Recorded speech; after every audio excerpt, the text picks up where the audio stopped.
நீங்க உங்களுக்குள்ள இருக்கிற விருப்பத்தை, வாஞ்சைய சூழ்நிலையின் நிமித்தமா நீங்க இழந்திருப்பீங்கன்னா, நீங்க அதை திரும்பி பெற்றுக்கொள்ளல அப்படின்னா நீங்க யூஸே இல்லாம போவீங்க, நீங்க பிரயோஜனமே இல்லாம போயிருவீங்க. தேவனுடைய மனுஷன் எலியா அப்படிதான் படுத்து கிடந்துட்டு சொல்றாரு, தான் சாக வேண்டும் என்று கோரி, போதும் கர்த்தாவே என் ஆத்துமாவை எடுத்துக்கொள்ளும். எவ்வளவு பெரிய டேலண்ட், எவ்வளவு பெரிய அபிஷேகம் உள்ள இருக்குது, அவருக்குள்ள இருக்கிற அனாயிண்டிங் எவ்வளவு பெருசா, அவருடைய கழுத்துல கிடக்கிற கச்சை எவ்வளவு பவர்ஃபுல். அந்த கச்சையை தூக்கி எலிசாவுடைய மேல போட்ட உடனே அந்த எலிசா அந்த கச்சையை எடுத்து அடிக்கிறான் ஆத்துல, ஆறே பிழக்குது பாருங்க. அந்த அளவுக்கு அவன் கச்சையில வல்லமே இருக்குது, அவனுடைய வாயில வல்லமே இருக்குது. எவ்வளவு பெரிய சவால் விடுகிற மனுஷன், சாதாரணமான சவாலா?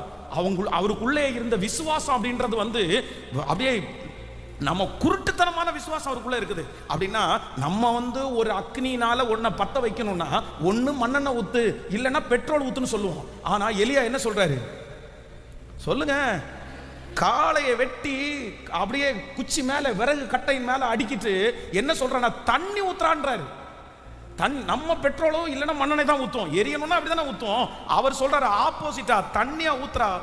தண்ணி ஆறு மாதிரி ஓடிச்சாமா, அந்த அளவுக்கு தண்ணி ஊத்துறாங்க. இப்ப ஜெபம் பண்றாரு, என்னை கேட்டருளும், என்னை கேட்டருளும். ஜெபம் பண்ணும் போது வானம் திறந்து அக்கினி இறங்கி, அவ்வளவு அவ்வளவு ஃபெய்த், அந்த விசுவாசம், அந்த விசுவாசம் மலைகளை பேர்க்கக்கூடிய அந்த ஃபெய்த் அந்த மனுஷனுக்குள்ள இருக்கு பாருங்களேன்.